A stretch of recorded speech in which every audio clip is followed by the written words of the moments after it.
충격 실화. 경북 안동을 뒤흔든 90세 할머니와 20대 청년의 결혼식. 그리고 첫날 밤 밝혀진 소름 돋는 진실. 경북 안동의 어느 시골 마을. 무더운 8월의 어느 오후였습니다. 동네 아이들이 늙은 느티나무 아래서 구슬치기에 여념이 없을 때 마을 입구에서부터 이상한 결혼식 소식이 불길처럼 번져나가기 시작했습니다. 90살의 박순자 할머니. 막대한 재산가에 남편과 사별하고 홀로 대저택에 살던 그녀가 공식적으로 결혼을 발표한 것입니다. 상대는 28살의 나무. 어릴 적 부모를 잃고 날품을 팔아 겨우 살아가는 찢어지게 가난한 청년이었습니다. 이 소식은 순식간에 동네는 물론 온 면을 발칵 뒤집어 놓았습니다. 노망이 나셨군. 쯧쯧. 비웃는 사람이 있는가 하면 틀림없이 저놈이 돈을 노린 거야. 라며 혀를 차는 사람도 있었습니다. 젊은이들은 할머니 재산 빨리 상속받으려고 저러는 거겠지라며 귓속말로 악담을 퍼부었습니다. 나무는 반박하지도 해명하지도 않았습니다. 결혼할 거냐는 물음에 그저 묵묵히 고개를 끄덕일 뿐이었습니다. 반면 박 할머니는 지팡이를 짚고 눈은 흐릿했지만 갓사랑에 빠진 소녀처럼 환하게 웃고 있었습니다. 온 마을 사람들이 구경하러 몰려들어 결혼식은 장터처럼 북적였습니다. 호기심 어린 눈빛, 비웃음 가득한 눈빛 속에서 모두가 같은 질문을 던지고 있었습니다. 과연 저 둘은 첫날 밤에 뭘 할까? 화려한 꽃으로 장식된 아치, 맛있는 음식이 가득한 연회장. 신부는 흰 레이스볼을 덮은 휠체어에 앉아 모습을 드러냈습니다. 신랑 나무는 어쩔 줄 모르는 표정을 감추지 못한 채 자신이 주인공인 연극 속에서 길을 잃은 사람처럼 멍하니 서 있었습니다. 누군가 나지막이 중얼거렸습니다. 오늘 밤에 저놈은 돈방석에 앉겠지만 내일 아침에 구급차부를 일은 없어야 할 텐데. 하지만 모두가 취하고 비정상적일 것이라 생각했던 그 첫날 밤. 아무도 예상치 못한 비밀이 밝혀졌습니다. 그 진실은 모두를 침묵하게 했고 그 남자의 운명을 영원히 바꾸어 놓았습니다. 박 할머니의 대저택은 풍안 마을의 넓은 들판 한가운데에 외따로 서 있었습니다. 웅장함 때문이 아니라 섬뜩할 정도로 외로운 분위기 때문에 마을 사람들에게는 늘 의문의 장소였습니다. 집의 유일한 주인인 박 할머니는 지난 30년간 자식도 친척도 없이 오직 시간에 맞춰 드나드는 가사도우미 몇 명을 빼고는 누구와도 교류 없이 홀로 살아왔습니다. 그러던 7월의 어느 무더운 오후, 박 할머니가 갑자기 뜰에 국화꽃에 물을 주던 가난한 청년 나무를 안으로 불렀습니다.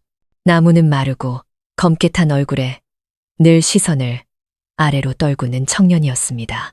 할머니의 부름에 그는 깜짝 놀랐습니다. 조심스럽게 거실로 들어서자 박 할머니는 비단으로 감싼 안락 의자에 앉아 생강차를 들고 있었습니다. 그녀의 목소리는 낡은 문틈으로 바람이 새는 듯 느리고 가늘게 떨렸습니다. 자네, 나 같은 늙은이랑 결혼하면 사람들이 욕할 텐데 무섭지 않나? 나무는 얼어붙었습니다. 농담이라 생각했지만 할머니의 눈빛은 웃음기 하나 없이 진지했습니다. 저, 무슨 말씀이신지. 자네를 내 남편으로 맞이하고 싶네. 할머니는 돌려 말하지 않고 단도직입적으로 말했습니다. 그 순간 시간이 멈춘 듯 했습니다. 나무는 마치 누군가에게 이끌려 두 개의 세상 사이에 선 기분이었습니다. 한쪽은 매일 자신을 갉아먹는 지독한 가난이었고 다른 한쪽은 아흔을 앞둔 노부인의 기이한 제안이었습니다. 아무것도 할 필요 없어. 날 돌볼 필요도 사랑하는 척할 필요도 없네. 그저 나와 결혼해서 평범한 가족처럼 함께 살아주게.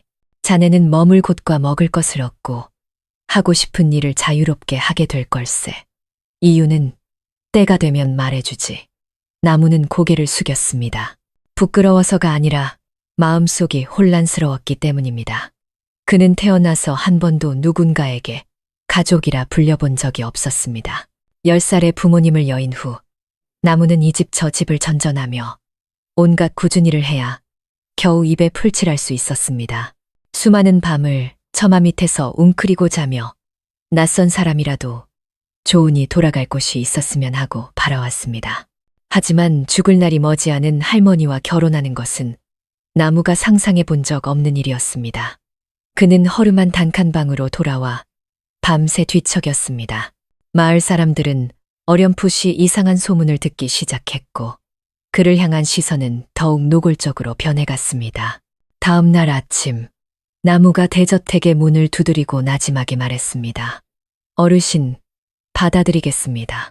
하지만 돈은 필요 없습니다. 그저 이유를 알려주십시오.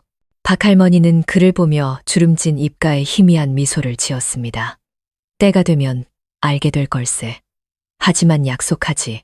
이건 거래가 아니라 나와 자네 모두를 위한 구원이야.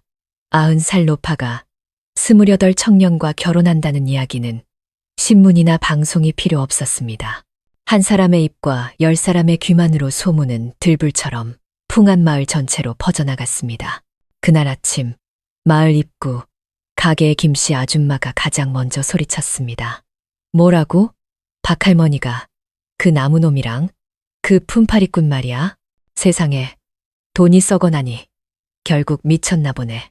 그날 오후 시장의 생선 가게에서부터 유치원 학부모 모임까지 나무의 이름은 이장님 이름보다 더 많이 오르내렸습니다. 아무도 그 사실을 믿지 않았습니다. 어떤 이는 박할머니가 죽을 때가 되니 정신이 오락가락하는 것이라 했고 다른 이는 나무가 할머니에게 수상한 약이라도 먹인 게 아니냐고 의심했습니다. 뻔하지. 유산 상속받으려고 연기하는 거 아니겠어? 얼굴은 바짝 마른 게 젊은 놈꼬리형. 예전에 박할머니에게 뒤뜰 땅을 팔라고 했다가 거절당했던 최영감은 평생 홀로 살더니 늙어서 제 얼굴에 먹칠을 하는군. 이라며 혀를 찼습니다. 나이 들어 주책이야. 칼을 가는 박씨 아줌마가 한숨을 쉬었습니다. 나무를 어릴 적부터 거두어준 양어머니는 충격으로 온종일 문을 걸어 잠갔습니다. 고향의 친척들은 소식을 듣자마자 전화를 걸어 욕을 퍼부었습니다. 이놈아, 네가 우리 집안 망신을 다 시키는구나. 나무는 침묵했습니다. 그 말은 지난 수년간 지겹도록 들어온 말이었습니다. 예전에는 가난해서 망신이라더니 이제는 늙은 여자와 결혼해서 망신이었습니다. 그날 밤 나무는 좁디 좁은 단칸방으로 돌아왔습니다. 낡은 천 가방을 열어 돌아가신 어머니의 사진을 꺼냈습니다. 어머니는 생전에 늘 이렇게 가르쳤습니다. 아들아, 가난해도 괜찮다. 하지만 다른 사람에게 동정받는 삶은 살지 마라. 그런데 이제 온 마을이 박할머니를 동정하고 자신을 혐오하고 있었습니다. 그는 뜬 눈으로 밤을 새우며 생각에 잠겼습니다. 내가 지금 옳은 일을 하는 걸까? 그른 일을 하는 걸까?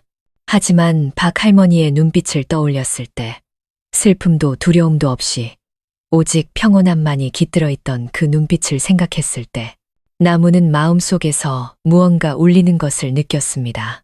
사랑은 아니었지만 그보다 더 깊은 것, 마치 숙명과도 같은 것이었습니다. 그날 밤 나무는 몇 년 만에 처음으로 글을 썼습니다. 구직 신청서도 빚 독촉장도 아닌 단 한 줄의 문장이었습니다. 세상의 경멸 속에서든 한 늙은 여인의 마음 속에서든 진실이 어디에 있는지 끝까지 가보겠다. 결혼식 날 풍안마을은 잔칫날처럼 들썩였습니다. 신랑 신부를 축하하기 위해서가 아니라 올해 최고의 구경거리를 놓치지 않기 위해서였습니다. 이른 아침부터 사람들은 박할머니의 집 대문 앞을 가득 메웠습니다. 서 있는 사람, 앉아 있는 사람, 오토바이 위에 올라선 사람, 심지어 담벼락 위까지 아이들이 기어 올라가 구경하고 있었습니다. 모두의 얼굴에는 호기심과 경멸이 뒤섞여 있었습니다. 이게 결혼식이야, 장례식이야. 한 남자가 낄낄거렸습니다. 몇 달 살다 제사상 차려주겠지. 옆 사람이 배를 잡고 웃었습니다. 그 웃음소리는 스피커에서 울려 퍼지는 결혼 행진곡 소리마저 집어삼킬 듯 했습니다. 나무는 읍내 중고옷 가게에서 급히 빌린 빛바랜 회색 양복을 입고 있었습니다.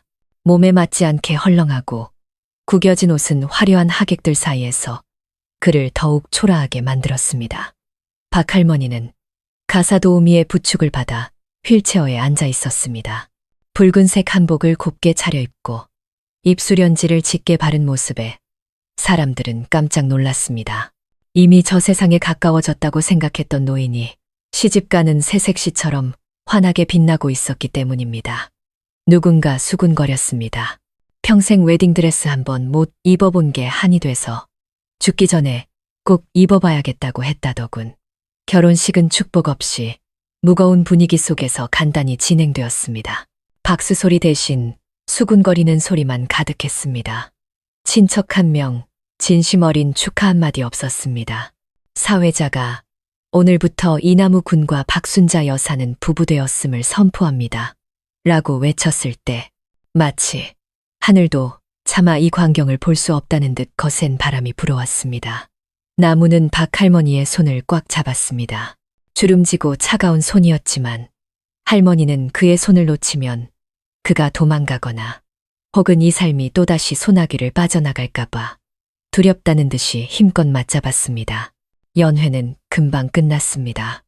하객의 절반은 음식이 나오기도 전에 자리를 떴고 남은 사람들은 코미디 영화를 보듯 식사를 했습니다. 오직 한 사람, 박 할머니 아버지의 오랜 친구인 이 노인만이 멀리서 그녀를 바라보며 슬픈 눈빛을 보냈습니다.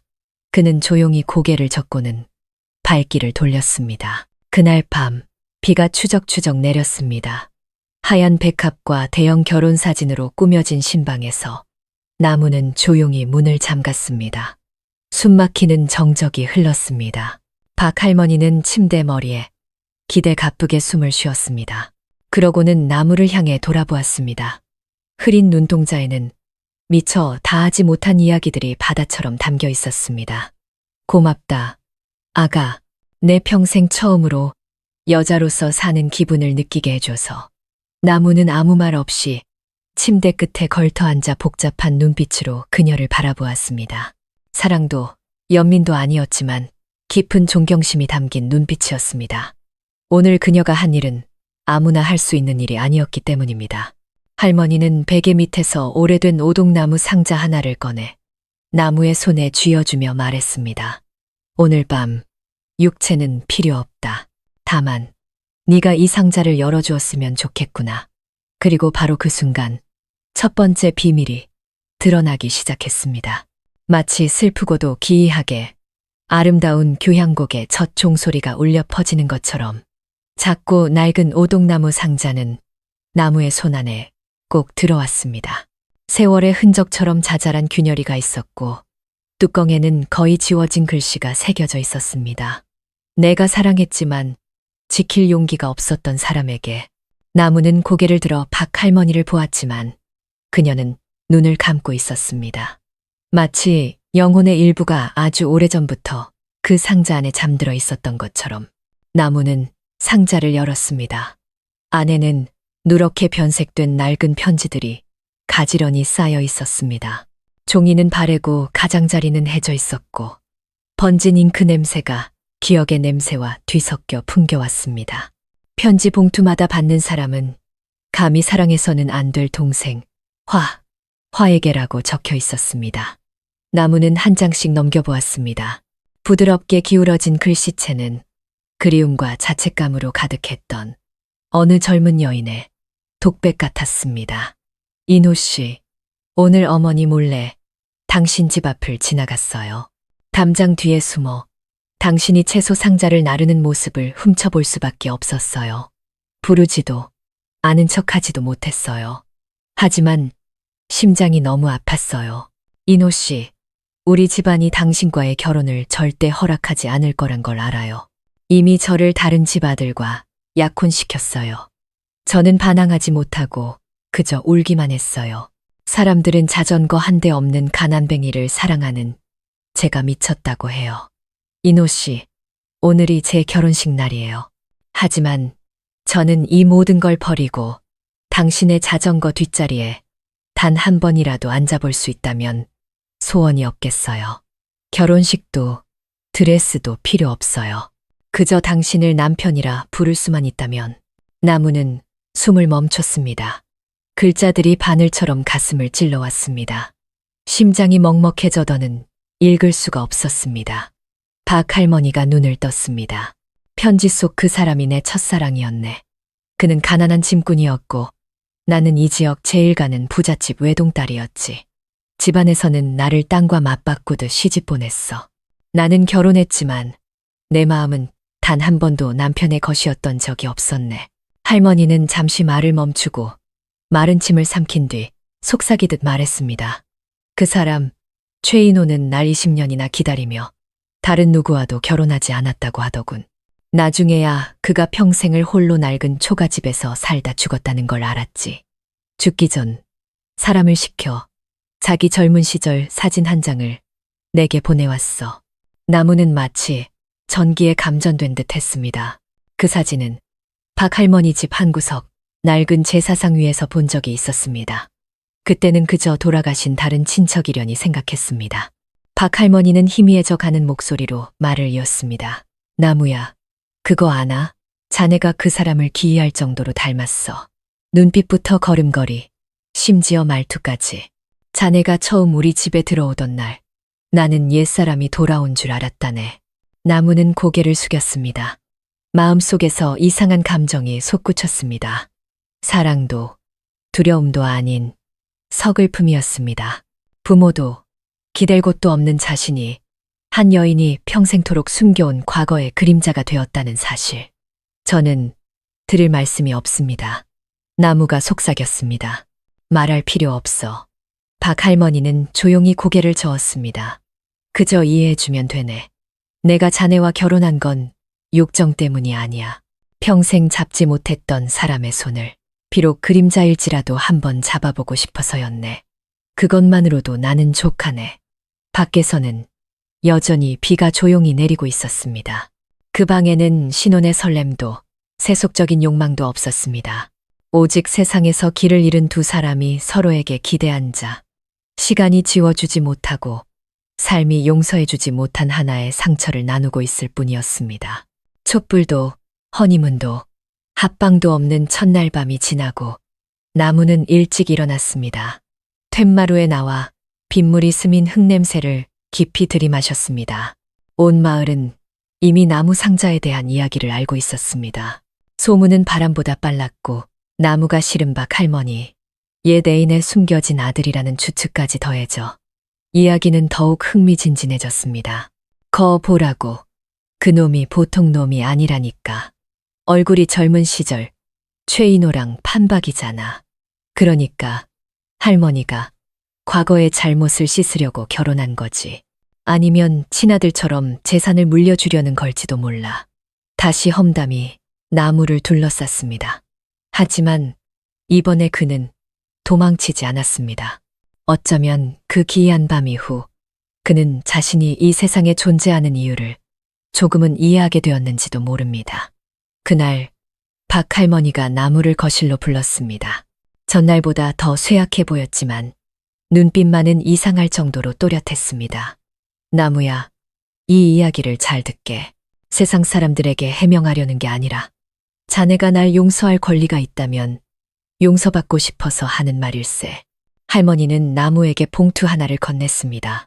안에는 최인호라는 이름이 적힌 1909시 본연 옆 동네에서 발급된 사망진단서 4본이 들어있었습니다. 그리고 낮고 해진 출생증명서 한 장. 이름은 김나무, 어머니는 김미연, 아버지 칸은 비어 있었습니다. 나무는 떨리는 손으로 서류를 뚫어지게 쳐다보았습니다. 자네 어머니 김미연 씨는 옆 동네 농협에서 일했었다더군. 최인호 씨가 그곳으로 이사가 숨어 살 때 두 사람이 잠시 만났던 모양이야. 그가 자네 친아버지인지는 확실치 않네. 하지만 내가 몇 년간 사람을 시켜 알아본 바로는 자네가 그의 핏줄일 가능성이 아주 높았어. 나무는 멍하니 서 있었습니다. 어릴 적부터 그는 7살에 어머니가 돌아가셨다는 것만 알았을 뿐 아버지가 누구인지, 왜 아무도 아버지에 대해 말해주지 않는지 알지 못했습니다. 친척들의 무관심과 세상의 동정 속에서 자라왔습니다. 그런데 이제 죽음을 앞둔 한 노인이 눈앞에 앉아 말하고 있었습니다. 자네는 어쩌면 내가 평생을 놓쳐버린 그 남자의 핏줄일지도 모르네. 나무는 무슨 감정을 느껴야 할지 몰랐습니다. 감동적이기도 했고, 분노가 치밀기도 했습니다. 하지만 무엇보다 거대한 공허함이 파도처럼 밀려왔습니다. 그가 속삭였습니다. 만약 할머니가 제 어머니에게서 아버지를 빼앗아간 사람이라면 왜 이제 와서 저를 찾으신 겁니까? 박할머니는 눈을 감고 깊은 숨을 내쉬었다가 다시 떴습니다. 흐린 눈동자가 물기 어린 듯 반짝였습니다. 후회했기 때문일세. 오늘이 아니라 수십 년 전부터 밤마다 꿈에 그 사람이 나타나 나를 원망하지도 한탄하지도 않고 그저 바라보며 물었네. 당신 충분히 살았소. 행복했소. 나는 대답할 수가 없었어. 그래서 자네를 찾았네. 설령 자네가 그의 아들이 아니더라도 자네는 내가 외면했던 나의 청춘이고 아무리 늦었어도 사과하고 싶은 기억의 한 조각이었네. 나무는 일어나 밖으로 나갔습니다. 울지 않았습니다. 그저 잿빛 하늘을 올려다보며 자문했습니다. 한 인간이 인생의 끝자락에서 뉘우침과 기이한 결혼식으로 청춘의 과오를 씻을 수 있을까? 아무도 대답해주지 않았습니다. 오직 바람만이 대나무 숲을 스치며 이미 죽은 자의 것인지 혹은 자신의 것인지 모를 아주 작은 한숨 소리를 낼 뿐이었습니다. 자신이 누구인지도 모르던 아이가 이제는 아버지의 옛 연인의 남편이 되어버린 것입니다. 세상에 단 하나뿐인 결혼식과 비밀스러운 첫날 밤 이후 박할머니의 대저택은 다시 원래의 침묵을 되찾았습니다. 하지만 바깥 세상의 여론은 여전히 들끓었습니다. 이번에는 그 화살이 온전히 나무에게 향했습니다. 재판관 없는 재판이 열린 셈이었습니다. 그럴 줄 알았어. 다 속셈이 있었던 거야. 할머니 죽기만 기다렸다가 재산 가로챌 생각이었겠지. 저렇게 뻔뻔한 놈은 처음 보네. 28살 먹은 놈이 90살 노인한테 아내라니. 길을 지날 때마다 꽂히는 시선, 수군거림, 혀차는 소리는 수백 개의 독침이 되어 나무의 등에 밝혔습니다. 채소를 사러 나갔다가 돈을 건네자 가게 주인이 손을 휙 빼며 말했습니다. 됐수다. 부잣집 양반이 돈이 부족하겠소. 더 최악인 것은 그의 마음속에서도 조용한 폭풍이 일기 시작했다는 것입니다. 그는 다른 사람의 시선을 피하기 시작했습니다. 아이들이 박할머니, 남편이다. 라고 소리치면 얼굴이 화끈거렸습니다. 옛 친구가 네 할아버지도 너처럼은 결혼 못했겠다. 입말하고 문자를 보내오자 그는 휴대폰을 끄고 SNS 계정을 삭제했습니다. 이제 마을에서 그는 더 이상 자신이 아니었습니다. 돈 때문에 명예를 팔고 잠자리 때문에 양심을 판 젊은 놈일 뿐이었습니다. 어느 날 저녁 나무는 조용히 집 뒤 연못가로 나갔습니다. 하늘에는 별 한 점 없었고 다른 사람들의 시선이 두려운 듯 희미했습니다. 낡은 정자나무 아래 앉아 조약돌을 물에 던졌습니다. 퍼져나가는 물결이 꼭 자신을 둘러싼 소문 같았습니다. 나는 무엇을 위해 살고 있는가? 나무는 자문했습니다. 잠잘 곳을 얻기 위해, 외로운 노인에게 은혜를 갚기 위해, 아니면 내 과거로부터 도망치기 위해. 아무도 대답해주지 않았습니다. 방 안에서 들려오는 박할머니의 마른 기침 소리만이 그의 가슴을 울릴 뿐이었습니다. 그러다 나무가 더 이상 침묵할 수 없는 사건이 벌어졌습니다.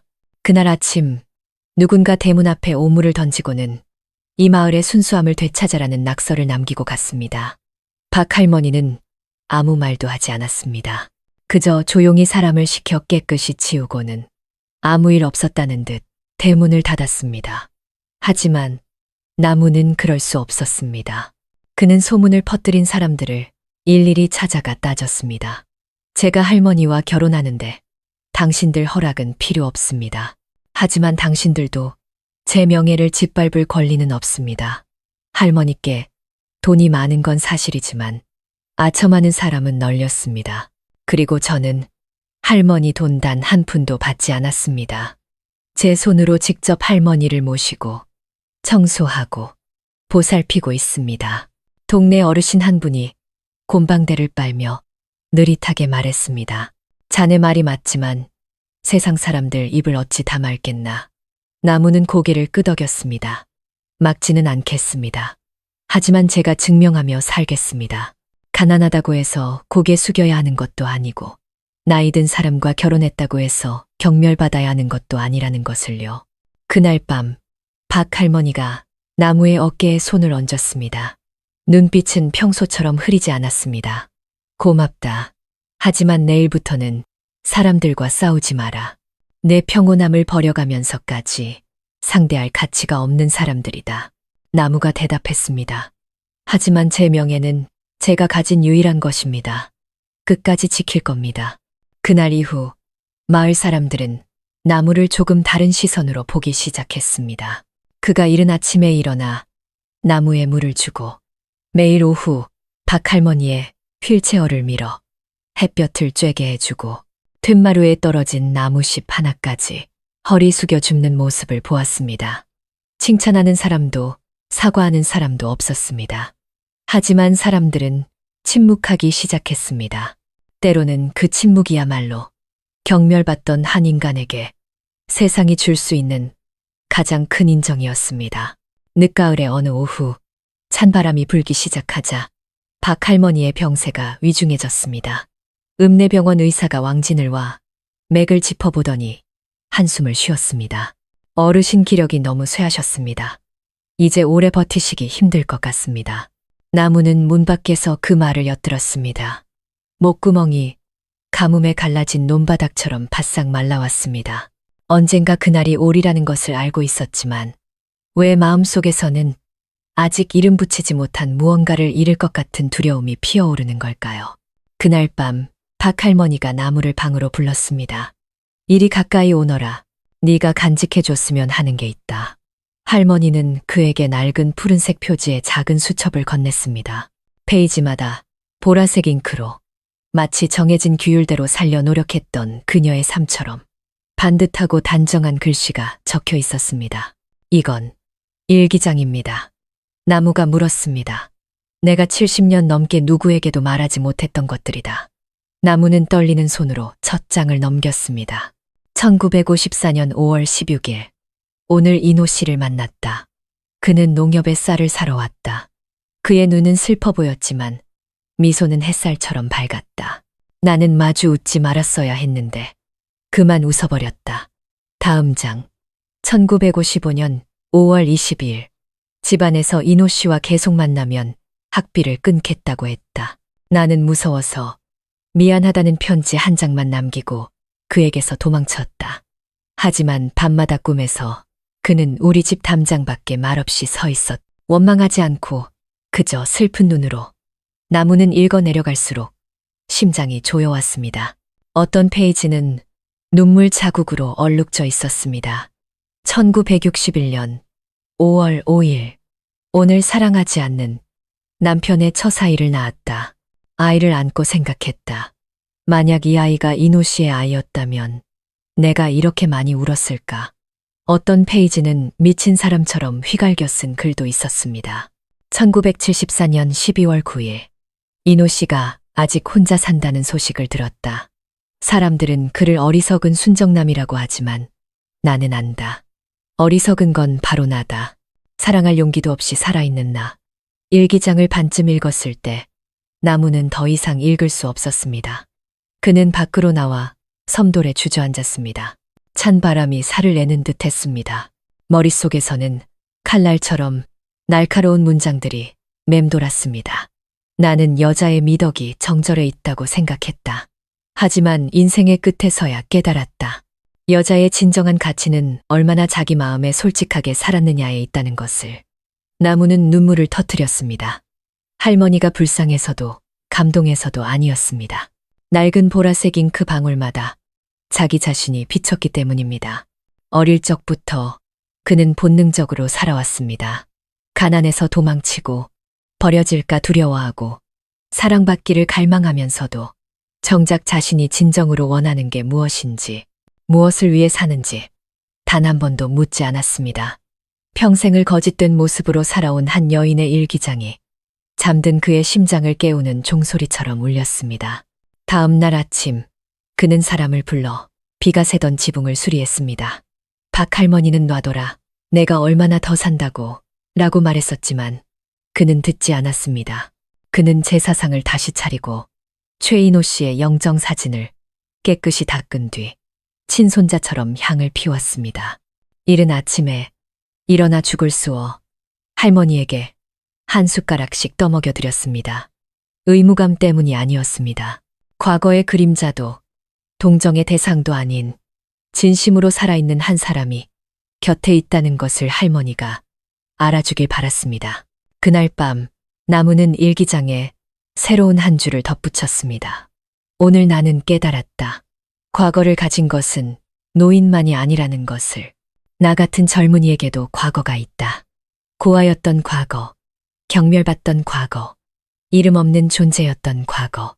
하지만 누군가 나를 믿고 남편이라 불러준 그날부터 나는 진짜 남자로 살기 시작했다. 시간은 풍안마을 끝자락에 그 집에서 더디게 흘러갔습니다. 고비를 넘기지 못할 것 같던 큰 병을 앓고 난 후 박 할머니는 깨어났습니다. 그냥 깨어난 것이 아니라 마치 다른 사람처럼 변해 있었습니다. 왕진을 온 의사는 놀라며 고개를 저었습니다. 어르신 면역력은 약한데 정신력은 놀라울 정도네요. 아마 무언가 어르신을 붙들고 있는 것 같습니다. 나무는 그 붙들고 있는 것이 약이나 기도가 아니라 바로 자신의 존재라는 것을 알았습니다. 동정하지도 거짓말하지도 않고 할머니를 유물이나 금고로 여기지 않는 진심으로 살아있는 한 사람. 나무는 일기장을 다 읽은 날부터 변했습니다. 더 이상 시장에 갈 때 고개를 숙이지 않았고 다른 사람의 시선을 피하지 않았습니다. 대신 매일 아침 일찍 휠체어를 밀어 박 할머니를 늙은 살구나무 아래로 모셨습니다. 그곳에서는 넓은 들판이 한눈에 보였습니다. 햇살이 할머니의 하얀 백발에 쏟아졌고 눈은 더 이상 흐리지 않고 물처럼 맑게 빛났습니다. 내가 살아있구나, 나무야. 할머니가 웃으며 속삭였습니다. 나무는 대답 대신 따뜻하고 향긋한 생강차 한 잔을 조용히 타드렸습니다. 그들은 마치 길 잃은 두 영혼이 서로에게 기대어 사는 것 같았습니다. 죽음을 앞둔 한 사람은 처음부터 다시 사랑하는 법을 배웠고 인생의 중반에 선 한 사람은 과거를 용서하는 법을 배웠습니다. 마을 사람들은 여전히 수군거렸지만 그 목소리는 점차 잦아들었습니다. 나무가 할머니 곁을 한시도 떠나지 않고 밭을 가꾸고 책을 읽어드리는 모습을 보았기 때문입니다. 그가 할머니 돈을 한 푼도 쓰지 않고 오히려 읍내에서 일해 번 돈을 생활비에 보태는 것을 보았습니다. 그러던 어느 날 나무에게 불효자식이라 욕했던 떡파는 아주머니가 조심스럽게 말했습니다. 나무 총각, 내일 시간 있으면 우리 집 부엌 지붕 좀 고쳐주게. 비가 새서 말이야. 나무는 놀라지도 화내지도 않았습니다. 그저 미소 지으며 말했습니다. 네, 아주머니. 이따 오후에 바로 갈게요. 그날 저녁 박 할머니가 나무의 손을 잡았습니다. 눈빛이 희망처럼 반짝였습니다. 봤지? 사람들은 악한 게 아니야. 그저 자신들이 이해하지 못하는 것을 두려워할 뿐이지. 자네가 충분히 진실하고 꾸준하게 살면 그들도 언젠가는 이해하게 될 걸세. 어쩌면 핏줄보다 자네를 더 귀하게 여길지도 모르지. 나무는 고개를 숙였습니다. 할머니의 말이 옳다는 것을 알았습니다. 인생의 가장 큰 진리는 약속에 있는 것이 아니라 매일 어떤 삶을 선택하느냐에 있었습니다. 다음 날 박 할머니는 사람을 시켜 낡은 이불과 옷까지 쓰지 않는 물건들을 모두 모아 가난한 이웃들에게 나누어 주게 했습니다. 예전에 내게 돈을 빌려간 사람들이 있는데 그 빚 장부를 모두 태워버리게 할머니가 당부했습니다. 나무는 깜짝 놀랐습니다. 정말 괜찮으시겠어요? 그럼 이 나이까지 살아보니 알겠더군. 용서는 그들이 용서받을 자격이 있어서가 아니라 내 마음이 평온해지기 위해 필요하다는 것을. 수십 년간 어둡고 침침했던 집에 모든 창문이 활짝 열렸습니다. 햇살이 쏟아져 들어오고 바람이 들어오고 마치 믿음도 함께 들어오는 듯했습니다.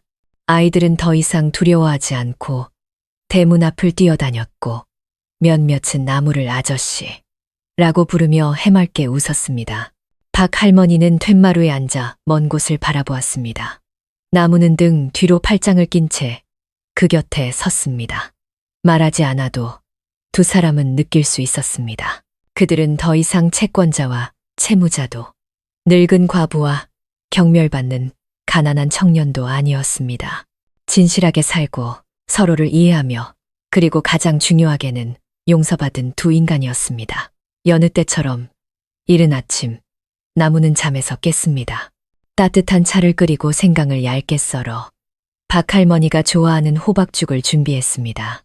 그리고 할머니가 젊었을 때 뜨담한 낡은 목도리를 꺼내왔습니다. 깨끗이 빨아 햇볕에 말려두었던 것이었습니다. 오늘마저 떠들일 생각이었죠.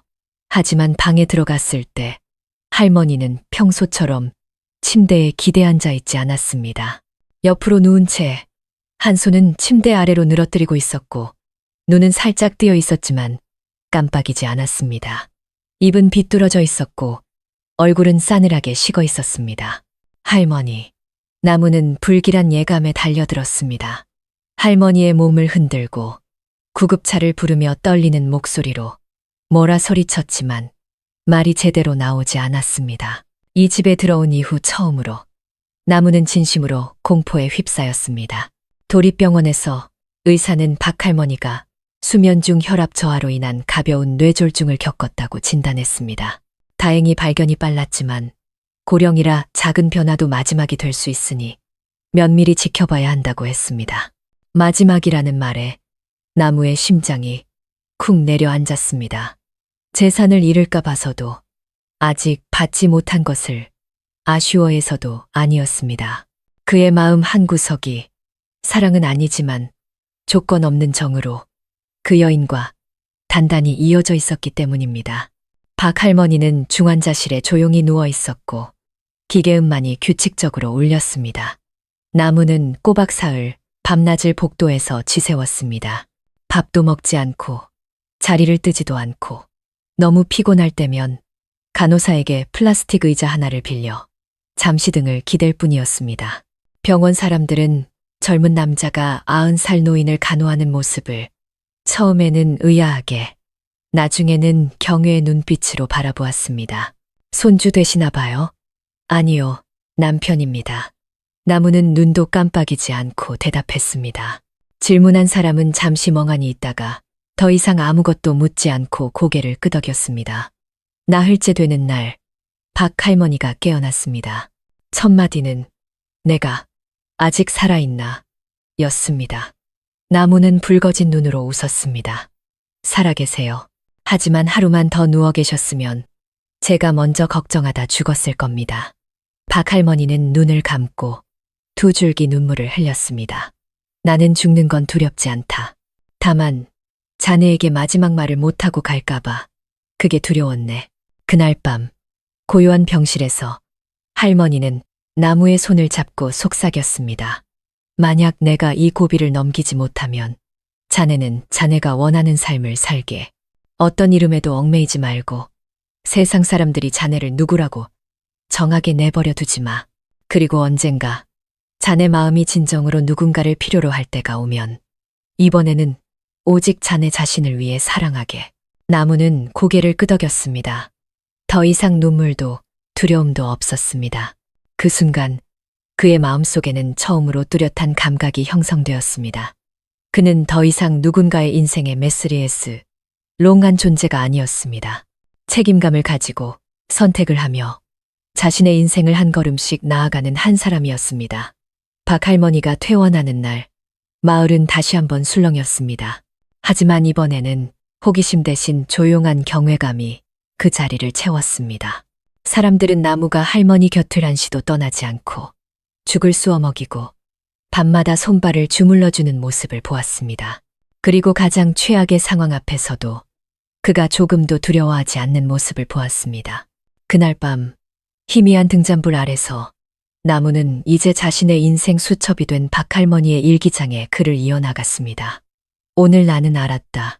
한 여자의 남편이 된다는 것은 그녀와 함께 잠드는 것이 아니라 그녀가 가장 약해졌을 때 그 곁을 함께 지키는 것이라는 걸. 사람으로 산다는 것은 세상에 내가 옳다고 증명하는 것이 아니라 온 세상이 등 돌릴 때에도 누군가의 곁에 앉아줄 수 있는 것이라는 걸. 어느 쌀쌀한 아침, 박 할머니는 젖은 눈으로 잠에서 깼습니다. 악몽 때문이 아니었습니다. 거의 한평생을 살아온 사람의 짧은 잠 속에서 그녀는 최인호 씨가 자신의 이름을 부르는 소리를 들었습니다. 순자 씨, 언제쯤 당신 자신을 용서할 거요? 할머니는 나무의 손을 꽉 잡고 말했습니다. 나, 이제 갈 때가 된 것 같다. 하지만 마지막으로 과거를 한 번 더 읽어봐야겠어. 나무는 말없이 할머니가 귀중품을 보관하던 낡은 장롱 서랍을 뒤졌습니다. 시간의 먼지가 쌓인 깊숙한 곳에서 그는 한 번도 열어보지 않은 누런 편지 봉투 하나를 발견했습니다. 뒷면에는 이렇게 적혀 있었습니다. 순자 씨에게, 만약 당신이 이 편지를 읽을 만큼 삶이 길다면. 나무는 마치 이미 죽은 사람의 마지막 남은 영혼을 만지는 듯 떨리는 손으로 편지를 들었습니다. 박 할머니는 편지를 받아들고 떨리는 손으로 열려고 했지만 눈이 침침하고 손이 떨려 나무가 곁에 앉아 마치 두 사람이 놓쳐버린 시간을 되돌려주듯 느리고 또렷하게 한 글자씩 읽어내려갔습니다. 1995년 최인호 씨가 죽기 전에 쓴 편지였습니다. 순자 씨, 만약 당신이 이 편지를 읽고 있다면 하늘이 내게 평생 간직해온 말을 할 마지막 기회를 준 것이겠지요. 나는 단 한 번도 당신을 원망한 적이 없습니다. 수십 년 세월 동안 단 하루도 당신을 미워한 적이 없어요. 다만 그날 당신을 붙잡지 못하고 함께 도망치자고 말하지 못하고 온 세상에 이 사람이 내 여자라고 외치지 못했던 나 자신을 원망했을 뿐입니다. 당신도 두려웠겠지만 나 역시 두려웠지요. 당신은 부모님의 뜻을 따랐고 나는 침묵을 택했습니다. 그리고 그 침묵이 우리를 죽였습니다. 당신이 시집간 후 나는 당신을 잊기 위해 고향을 떠나 온갖 일을 다 했습니다. 하지만 잊을 수 없었어요. 다른 여자가 다가올 때마다 나는 두려웠습니다. 당신이 알게 될까봐, 당신이 슬퍼할까봐. 설날 장터에서 당신을 한번 본 적이 있습니다. 남편과 함께였지요. 나는 멀리서 바라볼 수밖에 없었습니다. 당신은 웃고 있었지만 눈은 빛나지 않았어요. 그날 나는 울었습니다. 평생 울어본 적 없는 사내였지만 그날은 이미 오래전에 죽은 사람처럼 눈물이 흘렀습니다. 순자 씨, 만약 당신이 이 편지를 읽고 있다면 부디 한 번만이라도 당신 자신을 위해 살아주시오. 누가 행복을 가져다 주길 기다리지 마시오. 행복은 오는 것이 아니라 쟁취하는 것입니다. 만약 어떤 젊은이가 당신 곁에 다가와 떨어진 손수건 하나라도 주어준다면 그 사람의 손을 꼭 잡으시오. 다시는 놓지 마시오. 나는 당신이 죽을 때까지 가슴에 누구도 채워주지 못한 빈 공간을 안고 가는 것을 원치 않으니까요. 서명, 당신을 사랑했고 꿈속에서 남아 여전히 사랑하는 사람으로부터. 편지를 다 읽자방하는 숨막히는 정적에 휩싸였습니다. 박 할머니는 소리내어 울었습니다. 처음으로 그녀는 눈물을 닦지 않았습니다. 마치 한 방울이 그녀가 억눌러온 과거, 후회, 그리고 미완의 사랑인 것처럼 눈물이 흐르게 내버려 두었습니다. 그 사람이 나를 용서했어. 나무는 아무 말도 하지 않았지만 모든 것을 의심했던 그의 마음 또한 지금껏 느껴보지 못한 먹먹함으로 가득 찼습니다. 그날 밤 박 할머니는 낡은 액자를 내려달라고 했습니다. 최인호 씨의 편지를 그 옆에 두고 향을 피우며 중얼거렸습니다. 당신이 먼저 가고 내가 뒤따라가지만 나 이제 정말 갑니다. 나도 용기 내어 한 사람의 손을 잡았어요. 비록 낯선 사람이었지만 진심으로 살았어요. 그리고 처음으로 누구에게도 빚진 것이 없다는 기분이 들어요. 나무는 뒤에 서서 그 한마디를 마음에 새겼습니다. 그는 알았습니다. 할머니의 인생에서 가장 고통스러웠던 장이 이제 막 닫혔다는 것을. 그리고 그의 인생에서는 새로운 장이 열리고 있었습니다. 더 이상 그림자도 명목상의 남편도 아닌 자신이 왜 존재하는지를 이해하게 된 한 남자로서의 삶이 섣달 어느 아침 마을 연못의 서리가 하얗게 내렸습니다. 박 할머니는 개인 변호사를 집으로 불렀습니다. 말쑥하게 차려입고 검은 서류 가방을 든 남자가 마당을 쓸고 있던 나무에게 정중히 인사했습니다. 나무는 고개를 끄덕였을 뿐 궁금해하거나 질문하지 않았습니다. 그저 할머니가 토지 서류를 정리하려는 것이라 단순하게 생각했습니다. 그는 할머니가 돈이 얼마나 있는지, 땅 문서나 예금 통장이 어디에 있는지 관심 가져본 적이 없었습니다. 그가 지키고 싶은 유일한 자리는 가능하다면 할머니의 마음속 작은 한 구석뿐이었습니다. 변호사와의 만남은 1시간이 넘게 이어졌습니다. 돌아갈 때 변호사는 나무에게 두툼한 봉투 하나를 건넸습니다. 유언장 사본입니다. 어르신께서 서명 후에 바로 전달하라고 하셨습니다. 나무는 바로 열어보지 않았습니다. 밤이 깊어 할머니가 잠든 후에야 부엌 등잔불 아래 홀로 앉아 봉투를 뜯었습니다. 안에는 공증된 유언장이 들어 있었습니다. 전 재산의 유일한 상속자는 최인호 장학재단이었습니다. 할머니가 사후에 설립을 요청한 자선단체로 인근 지역의 가난한 학생들이 대학에 진학할 수 있도록 돕는 것이 목적이었습니다. 대저택, 토지, 은행 계좌, 모든 것이 이 재단의 자산으로 귀속될 것이었습니다. 나무의 이름은 유언장 어디에도 없었습니다. 단 한 줄, 단 한 글자도. 그 순간 나무의 눈앞이 캄캄해졌습니다. 돈을 잃어서가 아니라 마치 자신이 할머니의 세상에 존재한 적 없는 사람처럼 느껴졌기 때문입니다. 탐욕이 아닌 정 때문에 기묘한 상실감이 그의 마음을 파고들었습니다. 할머니는 여전히 나를 그저 스쳐가는 사람이라고 생각하셨나? 이 감정은 나 혼자만의 것이었나? 할머니는 마지막까지 의심의 끈을 놓지 않으셨구나. 나무는 원망하지 않았습니다. 유언장을 접어 마치 옛사람이 받기 원치 않는 편지를 태우듯 낡은 뚝배기 안에서 태워버렸습니다. 다음 날 아침 할머니가 읽어보았느냐? 라고 물었을 때 나무는 그저 미소 지으며 대답했습니다. 네, 읽었습니다. 그리고 정말 멋진 삶이셨습니다. 마지막 순간까지도 박 할머니는 고개를 끄덕였습니다. 눈가가 촉촉했습니다. 내가 그렇게 한 건 네가 돈을 탐낼까 봐서가 아니다. 만약 내게 재산을 남기면 내가 평생 씻을 수 없는 오명을 뒤집었을 걸 알았기 때문이다. 너는 돈보다 더 큰 것을 받을 자격이 있다. 바로 존경심. 그리고 너는 이미 그것을 얻었지. 마을 사람들은 처음에는 다시 술렁였습니다. 그것 봐. 1년 내내 할머니를 모시더니 결국 아무것도 못 얻었잖아. 쌤통이다. 누가 핏줄도 아닌데 그런데 인생을 걸래.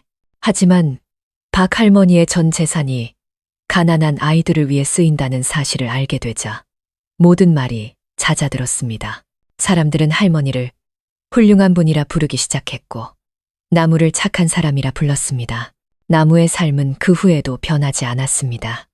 여전히 일찍 일어나 죽을 쓰고 할머니를 돌보고 마루를 닦고 매주 손톱을 깎아드렸습니다. 마치 유언장 따위는 존재하지 않았던 것처럼. 섣달 금은 밤 박 할머니는 툇마루에 앉아 멀리서 터지는 폭죽을 바라보며 한숨을 쉬었습니다. 앙상한 손으로 나무의 손을 잡고 속삭였습니다. 최인호 씨가 자네를 알았다면 마음을 놓았을 게야. 적어도 내가 그 사랑을 한으로 끝내지는 않았으니. 나무는 숨을 멈췄습니다. 그는 바로 그 순간 사랑이 새로운 형태를 가졌다는 것을 알았습니다. 이름 붙일 필요는 없지만 누구나 그것이 세상에서 가장 귀한 것임을 알아보는 그런 형태를. 설날이 막 지나고 풍한 마을은 폭죽 소리와 향연기 속에서 새해를 맞이했습니다. 집집마다 덕담을 나누고 가족들이 모여 웃음꽃을 피웠습니다. 오직 한때 온갖 소문과 비난의 중심이었던 마을 끝자락의 대저택만이 마치 마지막 무언가를 기다리는 듯 고요함에 잠겨 있었습니다. 설 연휴 사흘째 아침, 나무가 잠에서 깼을 때 평소처럼 들리던 박 할머니의 잦은 기침 소리가 들리지 않았습니다. 툇마루에 기대 앉아 책을 읽으시던 모습도 보이지 않았습니다. 마치 누군가 조용히 바람을 타고 떠나버린 듯 이상한 기분이 들었습니다. 그가 할머니의 방문을 열었을 때 박 할머니는 평소처럼 옆으로 누워 있었습니다. 이불은 단정히 덮여 있었고 얼굴은 평온했으며 입술은 살짝 다물고 눈은 감겨 있었습니다. 마치 좋은 꿈을 꾼 사람 같았습니다. 하지만 할머니의 손은 차가웠습니다. 아주 차가웠습니다. 나무는 그 자리에 주저앉았습니다. 울부짖지도 소리치지도 당황하지도 않고 그저 할머니의 손을 꽉 잡았습니다.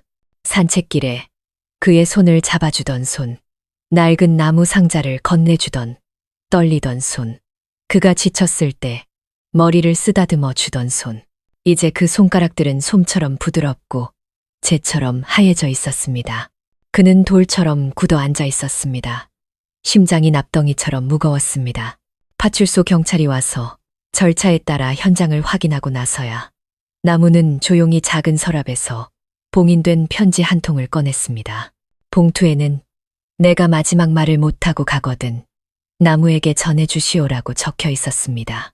그는 붉어진 눈으로 편지를 열었습니다. 박 할머니의 유서였습니다. 사랑하는 나무에게 네가 이 편지를 읽는다면 나는 미소로 널 배웅하지 못하고 한 걸음 먼저 떠났다는 뜻이겠지. 그거 아니? 내 90년 인생 동안 나는 나약한 딸이었고 순종적인 아내였고 서툰 어머니였고 외로운 노인이었어. 하지만 내 인생의 마지막 1년 동안 나는 평생 감히 해보지 못했던 단 한 가지를 할 수 있었단다. 바로 진심으로 사는 것.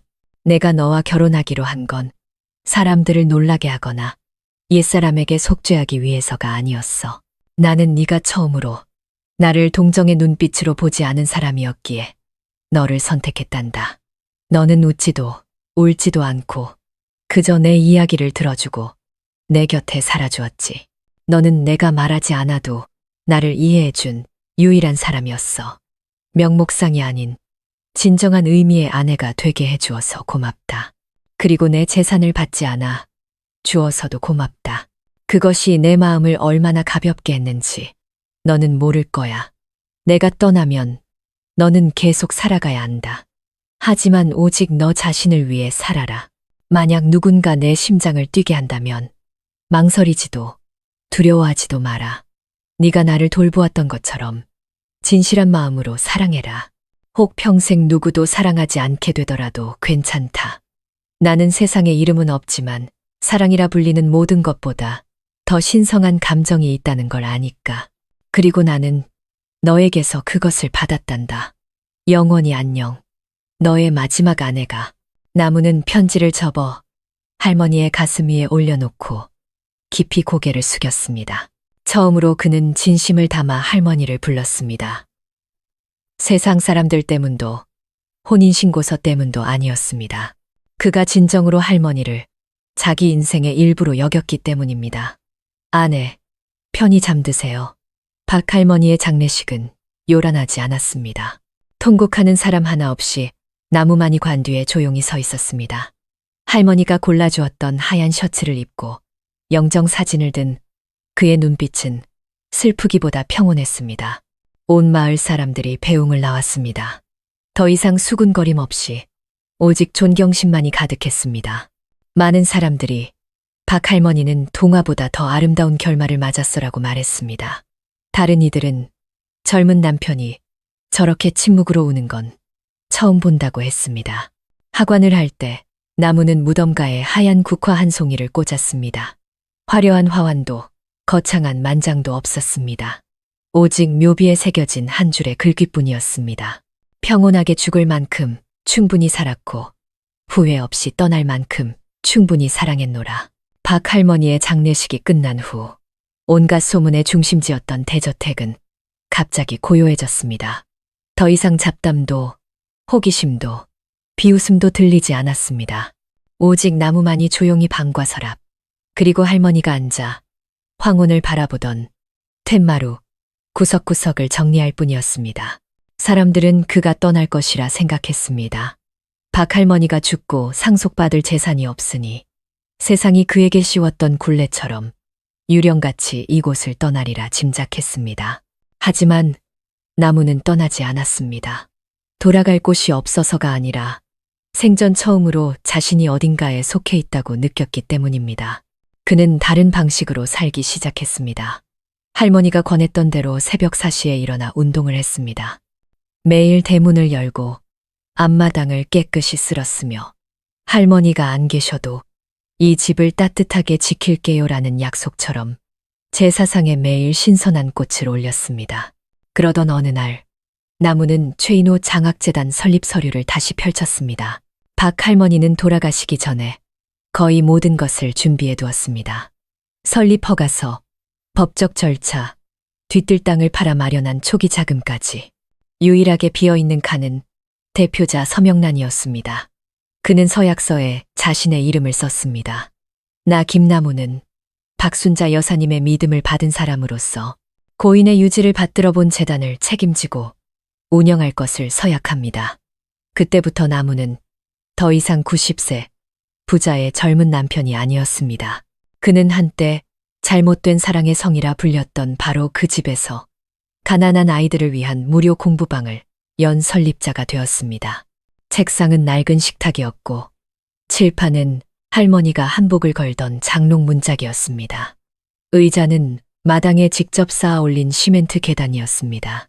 아이들은 처음에는 쭈뼛거리며 찾아왔다가 곧 깨르르 웃으며 그를 나무 선생님이라 불렀습니다.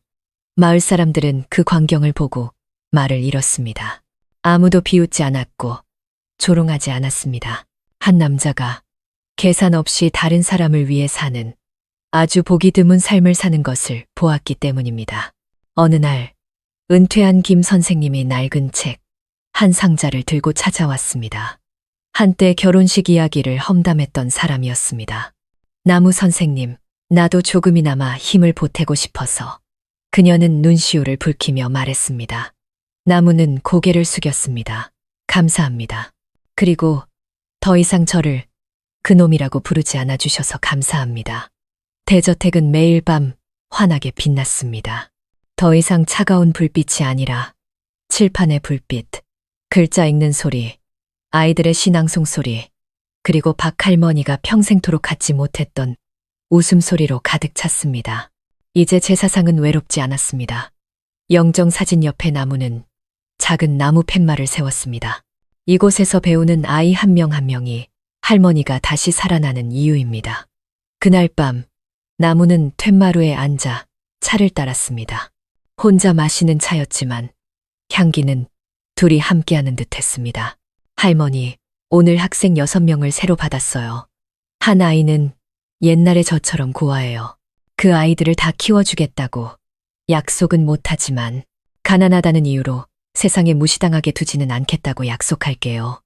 부드러운 바람이 불어와 하얀 국화꽃잎 하나가 찻잔 옆에 떨어졌습니다. 나무는 고개를 들어 희미하게 웃었습니다. 생전 처음으로 그는 자신이 동정받기 위해서도 칭송받기 위해서도 아닌 누군가 뿌려놓은 아름다운 씨앗을 이어가기 위해 살고 있음을 느꼈습니다. 3월 초의 어느 오후 햇살이 이끼 낀 기와지붕 위에 부드럽게 깔렸습니다. 나무가 작은 교실에서 칠판을 닦고 있을 때 문 앞에서 부르는 소리가 들렸습니다. 실례합니다. 여기가 무료 공부방 맞나요? 나무가 돌아보자 20 중반쯤 되어 보이는 한 여자가 서 있었습니다. 까무잡잡한 피부에 머리를 높게 묶고 빛바랜 청바지와 소박한 면, 셔츠 차림이었습니다. 그녀의 팔에는 낡은 천 가방이 들려 있었고 안에는 달아빠진 교과서 몇 권과 서류 뭉치가 보였습니다. 저는 은하라고 합니다. 사범대를 졸업했는데 아직 일자리를 구하지 못했어요. 여기서 가르칠 사람이 필요하다고 들어서 와봤습니다. 그녀는 말이 많지 않았지만 눈빛은 아주 맑고 진실했습니다. 나무는 고개를 끄덕였습니다. 사람이 부족해서라기보다 그녀의 눈빛에서 옛날 자신의 모습을 보았기 때문입니다. 은하는 다음 날부터 가르치기 시작했습니다. 그녀는 나무에 대해 아무것도 묻지 않았습니다. 옛 결혼식 이야기도, 박 할머니 이야기도, 과거에 대해서도 캐묻지 않았습니다. 그저 묵묵히 끈기 있게 아이들을 가르쳤습니다. 때로는 장난치는 아이들을 호되게 꾸짖고, 때로는 한 아이에게 글자 하나를 가르치기 위해 몇 시간이고 조용히 앉아 있었습니다. 어느 날 큰 비가 내려 수업이 취소되었을 때 은하는 남아교실을 정리하고 있었습니다. 나무가 따뜻한 차 한 잔을 건네자 그녀는 잔을 받으며 희미하게 웃었습니다. 선생님 이야기 들었어요. 하지만 전 판단하러 온 게 아니에요. 사람들 비웃음은 지나가면 그만이지만 선생님이 아이들을 위해 하시는 일은 누구도 감히 비웃지 못할 거예요. 나무는 침묵했습니다. 그 말은 숨결처럼 가벼웠지만 그의 마음을 흔들었습니다. 마치 옛날 박 할머니가 처음으로 그의 어깨에 손을 얹고 너는 누구에게도 빚진 게 없다고 말해주었을 때처럼.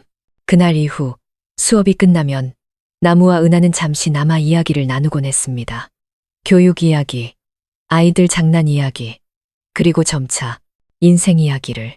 은하는 한때 사랑했던 사람이 있었다고 했습니다. 그녀가 교사가 되지 못할 거란 걸 알자 그는 떠났다고 했습니다. 그녀는 그를 원망하지 않았습니다. 다만 자신이 자격 있는 사람이 될 때까지 그가 기다려주지 않은 것이 슬펐다고 했습니다.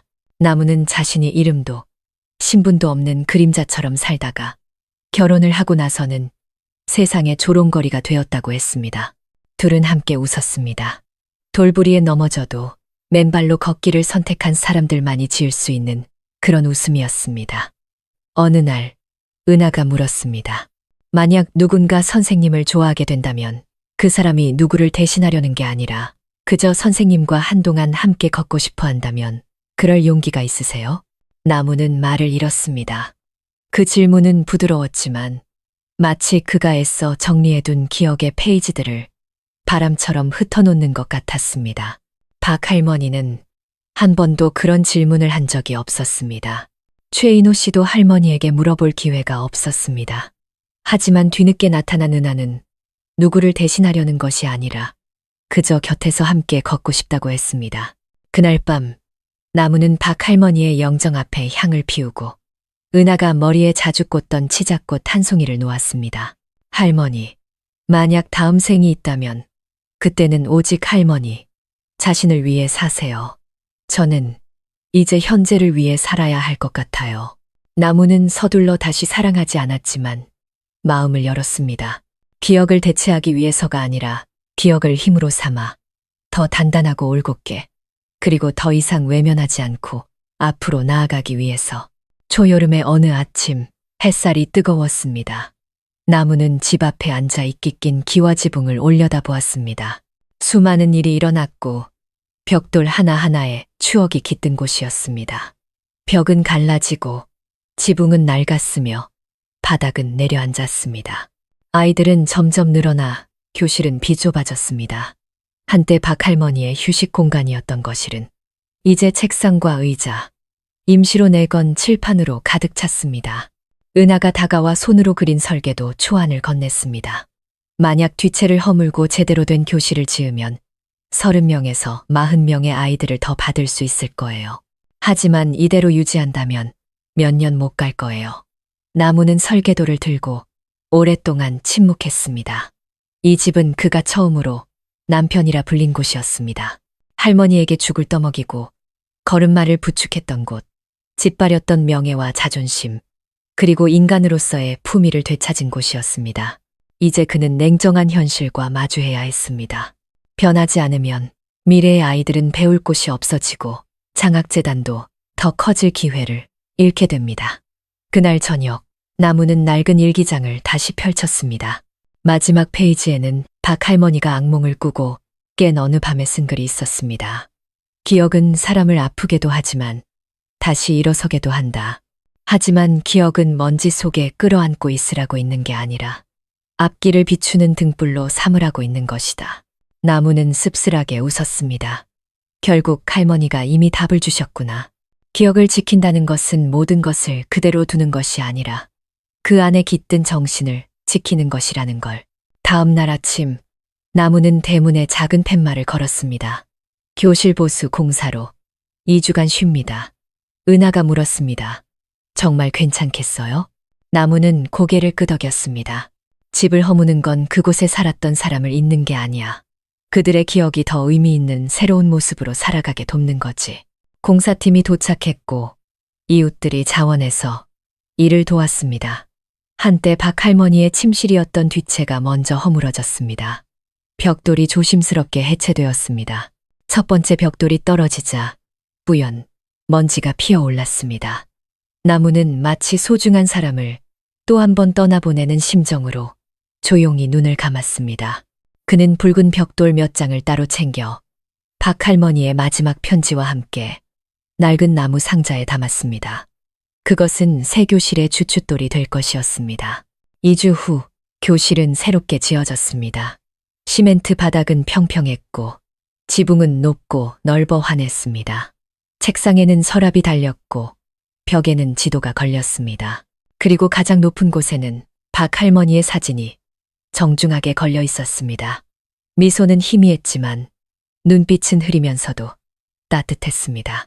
새 교실 개소식에는 기자도 요란한 행사도 없었습니다. 오직 50여 명의 아이들이 단정히 앉아 어머니의 손을 합창했고 나무는 눈물을 참을 수 없었습니다. 은하는 곁에서 아무 말 없이 그의 등에 손을 얹었습니다. 아주 가벼운 접촉이었지만 그가 옳은 일을 했다고 말해주기엔 충분했습니다. 그날 밤 나무는 달빛 아래 홀로 앉아 있었습니다. 그는 눈을 감고 가슴에 손을 얹었습니다. 할머니, 집은 사라졌지만 사람들은 할머니를 영원히 기억할 거예요. 가난한 놈과 결혼했던 부자 할머니가 아니라 그놈을 사람답게 만들어준 분으로요. 새 교실이 문을 연 지 몇 주 후 은하가 마르고 검은 남자아이 하나를 데려왔습니다. 아이는 마른 잎이 바람을 두려워하듯 그녀의 옷자락을 꽉 쥐고 있었습니다. 이름은 웅이에요. 6살인데 엄마는 집을 나갔고 아버지는 할머니와 살고 있지만 학교에 가본 적이 없대요. 나무는 허리를 숙여 손을 내밀었습니다. 안녕, 웅아. 웅이는 대답 없이 그저 깊고 공허한 눈으로 그를 쳐다볼 뿐이었습니다. 마치 너무 오랫동안 침묵 속에서 살아온 사람처럼. 그 후 며칠 동안 웅이는 말도 글도 읽지도 않았습니다. 그저 교실 구석에 앉아 있거나 마치 세상 어딘가에 있을 출구를 찾는 사람처럼 창밖만 바라보았습니다. 아이들은 웅이를 벙어리라고 불렀습니다. 나무가 그러면 안 된다고 타일렀지만 아이들은 그 차가운 눈빛 뒤에 무엇이 있는지 이해하지 못했습니다. 어느 비 오는 오후 아이들이 모두 돌아가고 웅이만 교실 구석에 웅크리고 앉아 있었습니다. 춥고 배고픈 듯 떨고 있었습니다. 나무는 우비를 벗어 웅이 앞에 무릎을 꿇고 수건으로 머리를 닦아주었습니다. 춘미, 웅이는 여전히 침묵했지만 나무가 그의 손을 잡았을 때 그는 깜짝 놀랐다. 굳은 살과 미처 사라지지 않은 오래된 멍자국. 그것은 아이의 손이 아니라 너무 일찍 어른이 되어야만 했던 사람의 손이었습니다. 그날 밤 나무는 잠들지 못했습니다. 박할머니가 앉아 계시던 툇마루를 보며 아주 먼 옛날을 생각했습니다. 자신도 그렇게 웅크리고 앉아 있을 때 아무도 배고프지 않니? 라고 물어주지 않았던 그날을 어쩌면 웅이도 나처럼 기다리고 있는지도 모른다. 다음 날 아침 나무는 웅이의 할머니를 찾아갔습니다. 다 쓰러져가는 초가집에서 할머니는 칼을 갈며 말했습니다. 아버지가 어머니를 때리는 걸 본 후부터 말을 안 해요. 그 뒤로 엄마는 집을 나갔고 그날 이후로 울지도 웃지도 말 한마디도 안 해요. 나무는 말없이 서 있었습니다. 그 아이는 그저 아무도 들어주지 않을까봐 두려운 거구나. 그날부터 나무는 매일 웅이에게 단 하나의 글자만 가르쳤습니다. 엄마.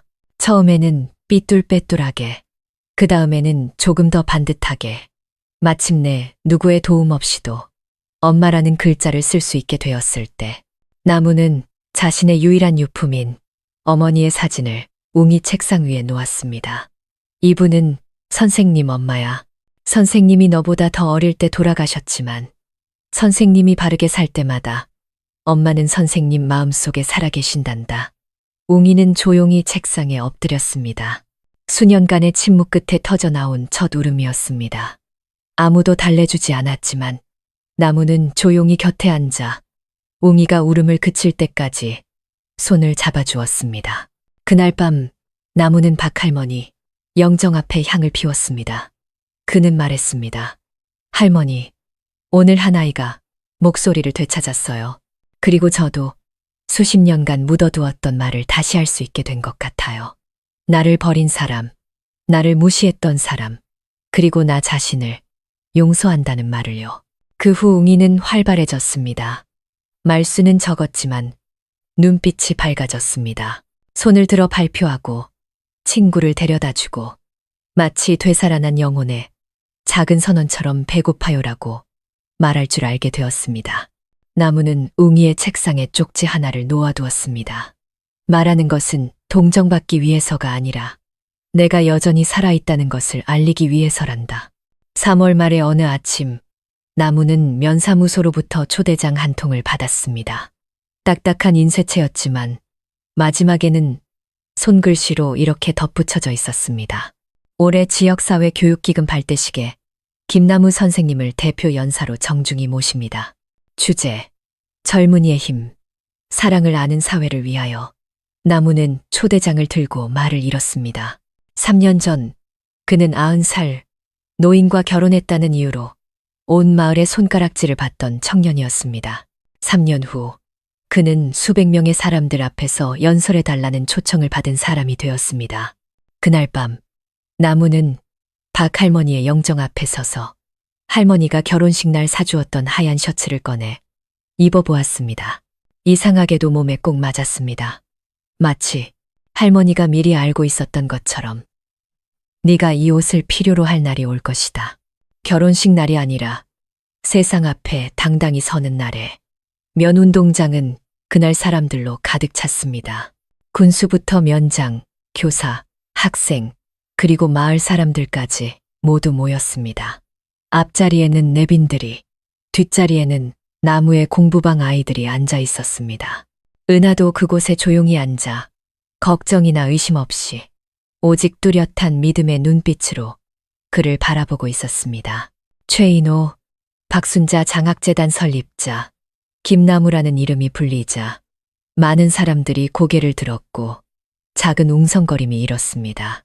하지만 나무가 무대 위로 올라와 고개 숙이지 않고 당당하게 온몸으로 깊이 인사하자 모두가 침묵했습니다. 나무는 마이크 앞에 섰습니다. 원고도 외운 말도 없었습니다. 그는 먼 곳을 바라보았습니다. 객석 끝에는 한때 그를 돈에 미친 놈이라 욕했던 노인 몇 분이 앉아 있었습니다. 그리고 그는 시작했습니다. 3년 전 저는 파렴치한 늙은 부자와 결혼해 재산을 노리는 놈이라고 불렸습니다. 오늘 저는 해명하러 온 것이 아닙니다. 그저 한 가지 이야기를 들려드리고 싶습니다. 평생을 외롭게 사랑하는 사람을 선택할 권리도 없이 살아온 한 여인이 있었습니다. 그리고 부모 없이 그저 하루하루를 버티며 살아온 한 청년이 있었습니다. 두 사람은 사랑하기 위해서가 아니라 살아야 할 이유를 되찾기 위해 만났습니다. 장내는 숨소리 하나 들리지 않았습니다. 나무는 떨림없는 목소리로 말을 이었습니다. 저는 돈 때문에 박 할머니와 결혼하지 않았습니다. 저는 보았습니다. 할머니도 저처럼 이 세상에 홀로 남겨져 아무도 돌아보지 않는 사람이었다는 것을요. 할머니가 돌아가셨을 때 저는 아무것도 상속받지 못했습니다. 하지만 저는 그보다 더 큰 것을 얻었습니다. 그것은 착하게 사는 것은 누구의 인정도 필요 없지만 충분히 오래 살다 보면 사람들이 저절로 알아준다는 교훈이었습니다. 나무는 잠시 말을 멈추고 객석 아래 앉은 아이들을 바라보았습니다. 이제 저는 공부방을 합니다. 이곳에 오는 아이들에게 저는 글자보다 먼저 가르치는 것이 있습니다. 가난을 부끄러워하지 않는 법입니다. 저 또한 가진 것 하나 없는 저를 남편이라 불러준 한 사람을 만나기 전까지 평생을 부끄러워하며 살았기 때문입니다. 그리고 저는 믿습니다. 사람이 신뢰를 받으면 그 신뢰에 걸맞은 사람이 되려고 노력한다는 것을요. 연설을 마치고 나무는 고개를 숙였습니다. 우레와 같은 박수 소리가 터져 나왔습니다. 그것은 존경심 때문이 아니라 그들 역시 그 남자에게서 자기 자신의 어떤 부분을 보았기 때문이었습니다. 비웃음 당했지만 복수 대신 선행으로 세상에 답한 한 사람을. 그날 저녁 군수가 다가와 악수를 청했습니다. 선생님의 공부방을 우리 군의 시범 모델로 삼고 싶습니다. 어떻게 생각하십니까? 나무는 그저 웃었습니다. 저는 그저 가난한 아이를 그놈 대신 우리 동생이라고 불러줄 수만 있다면 이 사회가 훨씬 더 따뜻해질 거라고 생각합니다. 은하가 마지막으로 다가왔습니다. 그녀는 아무 말 없이 나무의 손에 쪽지 하나를 쥐어주었습니다.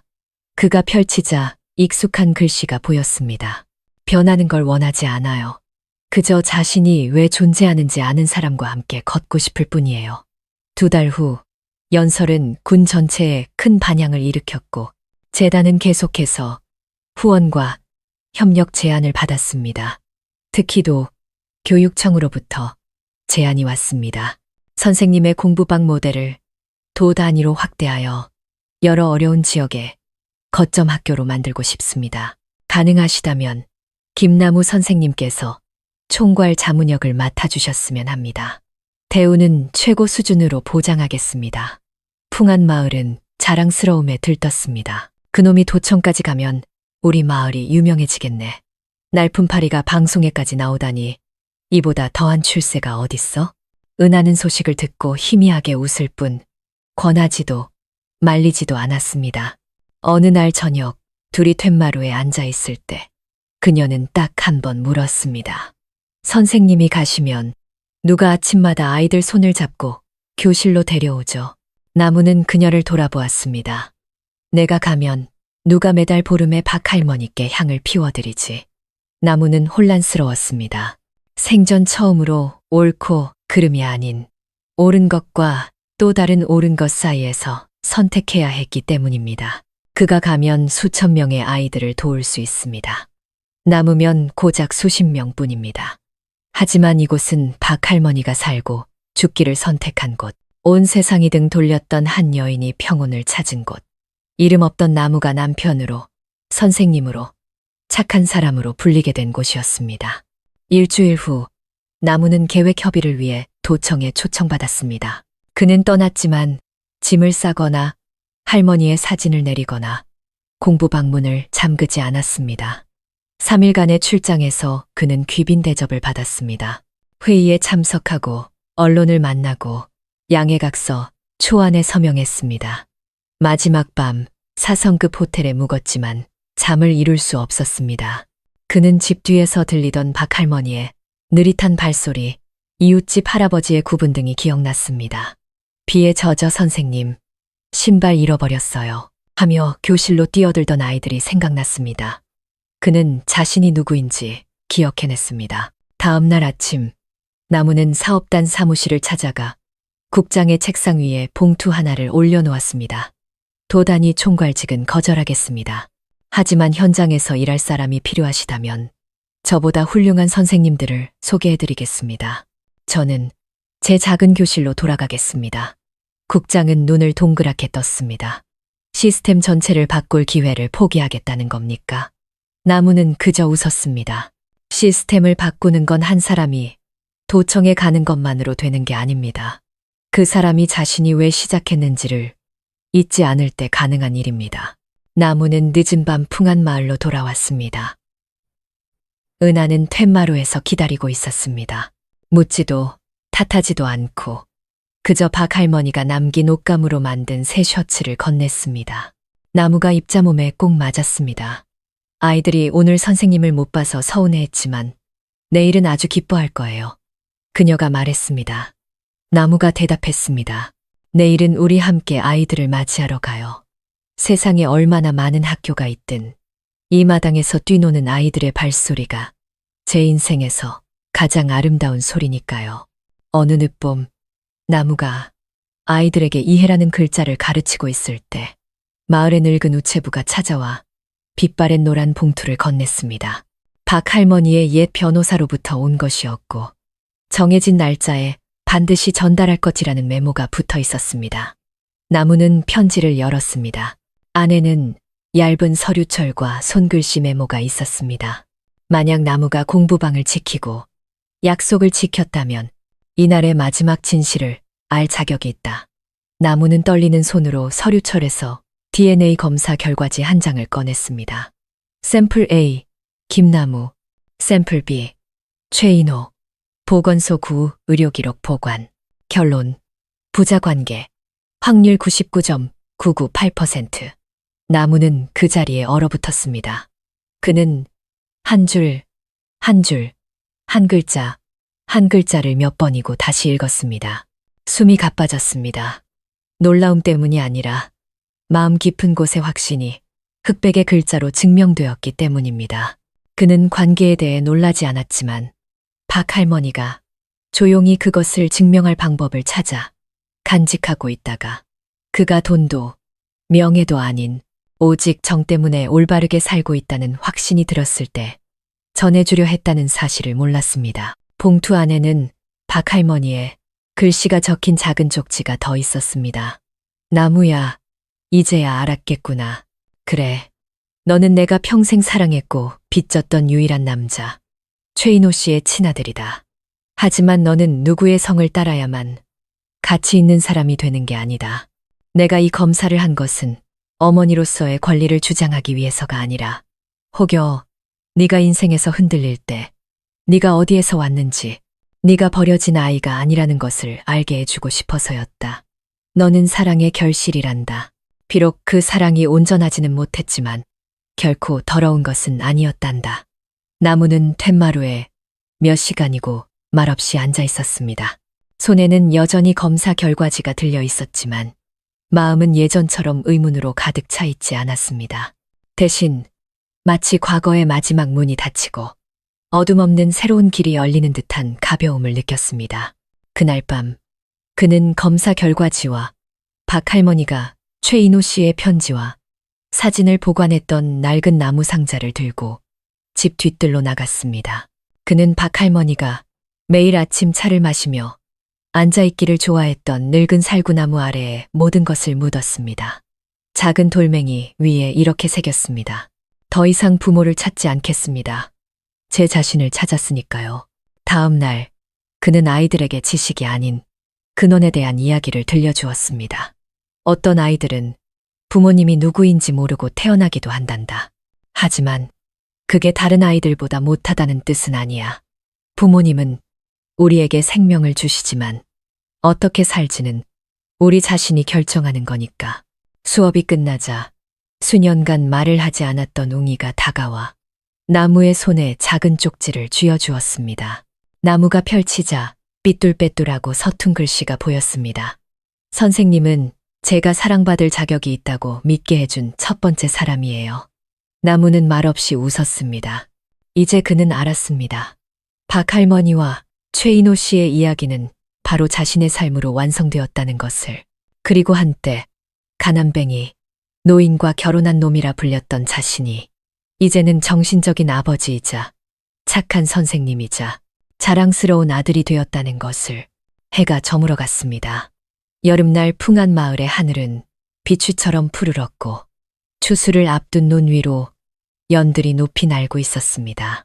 옛 대저택, 지금의 최인호, 박순자 공부방은 아이들의 글 읽는 소리, 분필 소리, 시골 아이들이 처음으로 꾸준히 학교에 다니며 내는 활기찬 소리로 가득 찼습니다. 나무는 더 이상 낯선 이름이 아니었습니다. 가난한 청년도 영웅도 아니었습니다. 그는 그저 매일 아침 햇살이 툇마루에 비치고 수업 시간에 아이들이 웃고 주말마다 박 할머니께 향을 피우고 낡은 수첩에 몇 줄 글을 쓰는 것으로 충분했습니다. 그날 밤 은하는 등잔불 아래서 글을 쓰는 그를 발견했습니다. 뭘 그렇게 써요? 나무는 웃으며 그녀에게 보여주었습니다. 또렷한 글씨로 제목이 적힌 종이였습니다. 나와 인생의 혼인 서약서. 그녀는 읽고 말을 잃었습니다. 나와 인생의 혼인 서약서. 나 김나무는 한때 내가 누구인지 몰랐고 태어날 곳을 선택할 수 없었으며 경멸적인 이름으로 불렸던 사람으로서 오늘 이 삶과 모든 이해와 사랑 그리고 감사함을 담아 결혼합니다. 나는 원망으로 살지 않을 것을, 증오로 기억을 키우지 않을 것을, 그리고 과거를 현재를 상처 입히는 이유로 삼지 않을 것을 약속합니다. 나는 아무도 보지 않아도 착하게 살 것을, 아무도 화답하지 않아도 사랑할 것을, 아이들에게 고개 숙이는 법 대신 일어서는 법을 가르칠 것을 약속합니다. 나는 영광도 보상도 필요 없습니다. 그저 내 인생의 마지막 날, 나 자신에게 헛되이 살지 않았다고 말할 수 있기만을 바랍니다. 은하는 다 읽고 닦을 새도 없이 눈물을 흘렸습니다. 그녀는 나무를 안았습니다. 옛날 박할머니가 그를 안아주었던 것처럼 부드러운 포옹이었습니다. 하지만 이번에는 위로가 아닌 동행이었습니다. 1년 후, 나무는 작은 행사를 열었습니다. 결혼식이 아니었습니다. 큰 천막도 화려한 드레스도 없이 그저 교실 한가운데 노인 박할머니의 사진 앞에서 세월 따라 빛이 바랜 하얀 셔츠를 입은 그가 모든 아이들과 마을 사람들 앞에서 선언했습니다. 오늘 저는 누구와 결혼하지 않습니다. 다만 여러분께 공개적으로 말씀드립니다. 저는 함께 착하게 살아갈 사람을 선택했습니다. 그리고 저는 그녀가 저의 완벽함이 아닌 저의 진심을 필요로 했기 때문에 그녀를 선택했습니다. 은하는 곁에서 울지 않고 그저 들판의 벼처럼 온화한 미소를 지을 뿐이었습니다. 인생의 결말은 동화가 아닙니다. 착한 사람이 반드시 바로 보상받는 것도 아닙니다. 하지만 만약 당신이 자기 자신을 잃지 않을 만큼 충분히 인내한다면 어느 순간 인생은 당신에게 돌아와 금은보화가 아닌 평온함이라는 선물을 손에 쥐어줄 것입니다. 나무는 그 선물을 마지막으로 한 번 더 사랑할 용기를 냈던 90살 노인에게서, 한마디 말도 남기지 못한 아버지에게서, 그리고 자신이 인생의 첫 단어를 가르쳐 주었던 바로 그 아이들에게서 받았습니다. 박할머니의 낡은 사진 옆에 나무는 지나가는 사람 누구나 멈춰서서 읽게 되는 한 줄의 글을 걸어두었습니다. 착한 사람은 크게 이길 필요가 없다. 그저 올바르게 살면 된다.